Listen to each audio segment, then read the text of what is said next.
Explanation शुरू करने से पहले मैं आपको बताती चलूं कि इस मूवी का फर्स्ट पार्ट हमारे चैनल पे अपलोडेड है, तो स्टोरी को अच्छे से एंजॉय करने के लिए उसे जरूर सुनिए। लिंक आपको डिस्क्रिप्शन बॉक्स में मिल जाएगा। मूवी का स्टार्ट जोडी और डंक से होता है, जो बता रहे होते हैं कि कैसे वो दोनों इतनी मुश्किलों के बाद ही सही पर रिलेशनशिप में आ गए। डंक को तो बचपन से ही जोडी पे क्रश था, पर कहने की हिम्मत नहीं थी। जोडी अपनी हाइट की वजह से हमेशा बुली होती रही, पर उसकी जिंदगी तब बदली जब स्कूल में एक एक्सचेंज स्टूडेंट स्टिग आया। दोनों रिलेशनशिप में आ गए, सब बदलने लगा। लेकिन स्टिग ने पार्टी में सबके सामने जोडी का मजाक बनाया कि वो स्टिग के पीछे पड़ी है, जिसकी वजह से जोडी काफी टूट गई। पर तब उसे संभाला उसके हीरो डंक ने, जिसके बाद दोनों की लव स्टोरी शुरू हुई। जोडी ने खुद को वैसे ही एक्सेप्ट कर लिया जैसी वो है, और होमकमिंग पार्टी में एक कमाल की स्पीच दे के सबके मुंह बंद करवा दिए। अब स्कूल में हर जगह बस जोडी ही जोडी हो रहा है। सिर्फ उसने नहीं बल्कि सबने जैसी वो है उसे वैसे ही एक्सेप्ट कर लिया है, और जोडी की लाइफ अब बिल्कुल ट्रैक पे चल रही है। इस पार्ट में जोडी अपने एक और फेयर को फाइट करने वाली है, जो कि स्टेज पे परफॉर्म करने का है। इसके लिए वो स्टेज ड्रामा ऑडिशन में अपना नाम भी लिखवा देती है। जोडी के इतना बड़ा स्टेप लेने पर डंक और उसकी बेस्ट फ्रेंड फ्रीडा सेलिब्रेट करते हैं, जहाँ स्टिग भी आ जाता है, जिसे जोडी तो माफ कर चुकी थी, पर फ्रीडा और डंक करने को तैयार नहीं है। जोडी जब ऑडिशन के लिए जाती है तो वहाँ वो लास्ट ईयर के शो के हीरो टॉमी से मिलती है, जो जोडी की होमकमिंग स्पीच की तारीफ करता है। तभी वहाँ किमी आके जोडी से कहती है कि उसे इस ऑडिशन पे अपना टाइम वेस्ट नहीं करना चाहिए, क्योंकि मेन लीड तो उसे ही मिलेगी। जोडी एक कमाल का ऑडिशन देती है, वहाँ भी जजेस उसके ऑडिशन से ज्यादा उसकी होमकमिंग वाली स्पीच पे बात करते हैं। रात जोडी जब अपनी फैमिली के साथ लंच कर रही होती है तो उसकी सिस्टर हार्पर सबको बताती है कि वो अपनी न्यू जॉब के लिए LA शिफ्ट हो रही है। उसी दौरान जोडी को भी प्ले में मेन रोल मिलने का मैसेज आ जाता है, जिस पर सारी फैमिली बहुत खुश हो जाती है। जोडी जब डंक के साथ बाहर जाती है तो अब लोगों के बुली करने को ज्यादा सीरियसली नहीं लेती, जो देख डंक को बहुत अच्छा लगता है। घर पहुँच के जोडी की इनर वॉइस उसे तंग करने लगती है कि ये कॉन्फिडेंस और खुशियाँ कुछ ही टाइम के लिए है। जोडी इस बारे में हार्पर से बात करती है तो वो उसे समझाती है कि उसे खुद पे यकीन रखने की जरूरत है और नेगेटिविटी को साइड करके अपनी लाइफ को जीना होगा। इस वॉइस को उसे खुद काबू करना होगा, क्योंकि अगर इस वॉइस ने जोडी को काबू कर लिया तो जोडी कुछ नहीं कर पाएगी। किमी को जब पता चलता है कि मेन रोल जोडी को मिल गया है तो वो अपने बेस्ट फ्रेंड जिम के साथ मिलके जोडी को प्ले से निकालने की प्लानिंग करने लगती है। पर जिम किमी के इन गंदे खेलों से अब तंग आ चुका था, इसीलिए उससे तब तक दोस्ती खत्म कर देता है जब तक कि किमी अपने अंदर की अच्छाई को समझ नहीं लेती है। जोडी अपने फ्रेंड्स के साथ शॉपिंग के लिए जाती है, जहां वो साथ स्टिग को भी ले जाती है। शॉपकीपर जोडी की शर्ट बहुत पसंद करती है, जो फ्रीडा ने डिजाइन की थी। वो फ्रीडा को उसकी शर्ट शॉप पे सेल करने के लिए लाने को कहती है, जिस पर फ्रीडा बहुत खुश हो जाती है। जोडी के रिहर्सल के पहले दिन पर डंक उसे स्पेशल फील करवाने का कोई मौका नहीं छोड़ता है, पर फिर भी जोडी बहुत नर्वस नजर आती है। उसे ऐसे देख टॉमी उसे हौसला देता है। रिहर्सल शुरू होती है और जोडी हर काम गलत करने लग जाती है, और उसे किमी अपनी बातों से मजीद शर्मिंदा करने में लगी होती है। आखिर में वो जोडी को पीछे हटने को कह देती है और बहुत बातें सुनाती है, जो देख जिमी को अच्छा नहीं लगता और वो किमी को चुप करवाता है। सीन्स डंक पे शिफ्ट होते हैं, जो जोडी के साथ अपनी 3 मंथ एनिवर्सरी का डिनर तैयार कर रहा होता है, पर सब जल जाता है। उसे ऐसे परेशान देख स्टिग से रहा नहीं जाता, इसीलिए वो डंक की मदद करने पहुंच जाता है। दोनों एक कमाल का डिनर बना के जोडी के आगे रखते हैं, लेकिन जोडी अपने मसलों में इतनी उलझी होती है कि इस डिनर को सही से एंजॉय ही नहीं कर पा रही थी।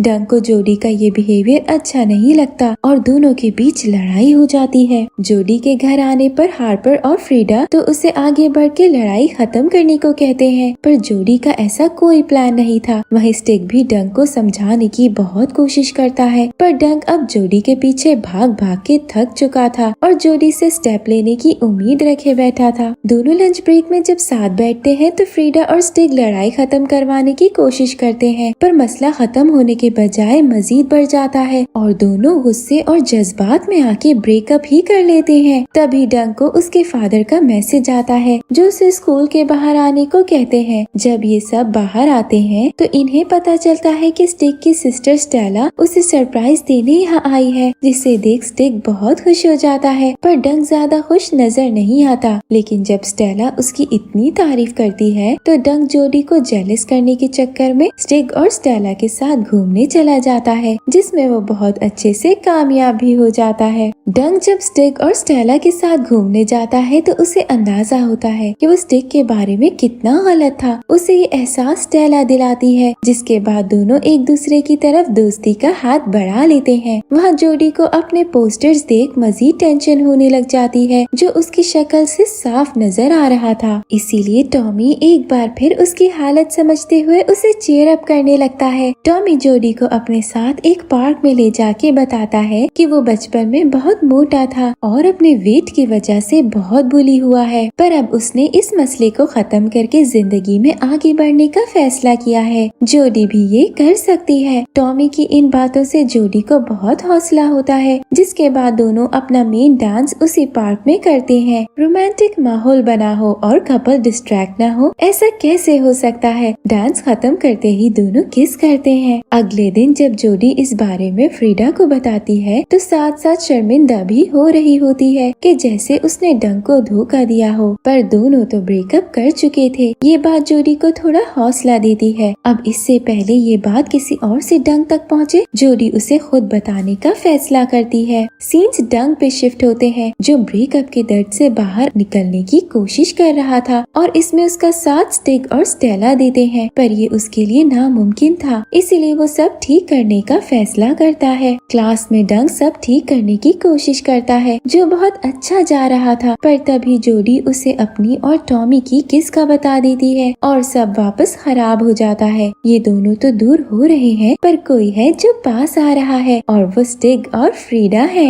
दोनों साथ इतने कंफर्टेबल थे कि एक दूसरे के आगे अपने फेयर रखने लगे थे। स्टिक फ्रीडा को बताता है कि वो सिर्फ कॉन्फिडेंट होने का दिखावा करता है, असल में तो स्टेज पे जाने से बहुत डरता है। डंक को जोडी की इस हरकत पे बहुत गुस्सा आता है, इसीलिए वो मूव ऑन करने का फैसला करता है, जिसकी शुरुआत वो रूम में जोडी की याद दिलाने वाली हर चीज फेंकने से करता है। उसी दौरान उसे और स्टिक को स्टेला के रोने की आवाज आती है, जिसका बॉयफ्रेंड भी उसे चीट कर रहा था। स्टेला को ऐसे रोते देख डंक उसका दुख समझ पा रहा था, इसीलिए स्टेला और डंक एक फैसला करते हैं कि आज से वो कभी रिलेशन में नहीं जाएंगे, और अगर उन दोनों में से किसी ने ऐसा सोचा तो वो दोनों एक दूसरे को आज के दिन मिलने वाले इस दर्द की याद दिला के रोक देंगे। इसके बाद दोनों साथ ज्यादा से ज्यादा टाइम गुजार के पिक्चर्स अपलोड करने लगते हैं, जो देख के जोडी बहुत जेलस हो जाती है। कोई रास्ता ना नजर आने पर वो हार्पर से मदद लेने जाती है। हार्पर उसे डंक के साथ जाके आराम से इस मसले को हल करने का आइडिया देती है, जिसके लिए दोनों प्रैक्टिस भी करते हैं। जब जोडी डंक के घर जाती है तो डंक उसकी बात सुनने के बजाय जोडी के उसको दिए हुए गिफ्ट्स वापस करके भेज देता है। स्कूल में टॉमी जोडी को मिलता है। वो जोडी से कहता है कि जोडी कुछ भी सोचे, पर उसके साथ उस रात गुजारा हुआ एक एक पल टॉमी के लिए बहुत कीमती है। फिर वो जोडी को प्ले के पार्टिसिपेंट्स की तरफ से रखे हुए बॉनफायर पे भी आने को कहता है। पहले तो जोडी फ्रीडा की बर्थडे पार्टी की वजह से मना कर देती है, पर टॉमी के फोर्स करने पर वो आने को तैयार हो जाती है। बॉनफायर पे सब पार्टिसिपेंट्स अपना सबसे बड़ा फेयर बता के उस चीज को आग में जला रहे थे, ताकि वो उस डर से निकल सके और आगे बढ़ सके। जोडी डंक की तरफ से मिली हुई हील्स आग में डालती है, क्योंकि उसे लग रहा था कि इस वक्त उसके लिए मूव ऑन करना सबसे जरूरी है, तभी उसकी लाइफ में कुछ बेहतर हो सकेगा। पर डंक के साथ गुजारे हुए उन लम्हों को याद करके उसे हील्स जलाना एक गलती लगती है। उसे ऐसे दुख में देख किमी हील्स को आग से निकालने में मदद करती है। उसे ऐसे जोडी के लिए कुछ अच्छा करते देख जिम को काफी अच्छा लगता है। जोडी फ्रीडा की बर्थडे पार्टी के लिए लेट हो जाती है। वहाँ स्टिक फ्रीडा को उदास नहीं होने देता, पर उसके पेरेंट्स को ये भी बताता है कि फ्रीडा की सारी शर्ट्स सेल हो गई हैं। पर अभी भी फ्रीडा के पेरेंट्स खुश नहीं होते। उनका यही कहना था कि फ्रीडा को मेडिकल करना चाहिए, ना कि डिजाइनिंग। यहाँ भी फ्रीडा के लिए स्टिक स्टैंड लेता होता है, जो फ्रीडा के पेरेंट्स को तो अच्छा नहीं लगता, पर फ्रीडा को बहुत अच्छा लगता है। जोडी टॉमी से माफी मांग लेती है क्योंकि वो डंक के अलावा किसी को प्यार नहीं कर सकती। टॉमी उसकी सिचुएशन को समझता है और उसका दोस्त बनने का फैसला करता है।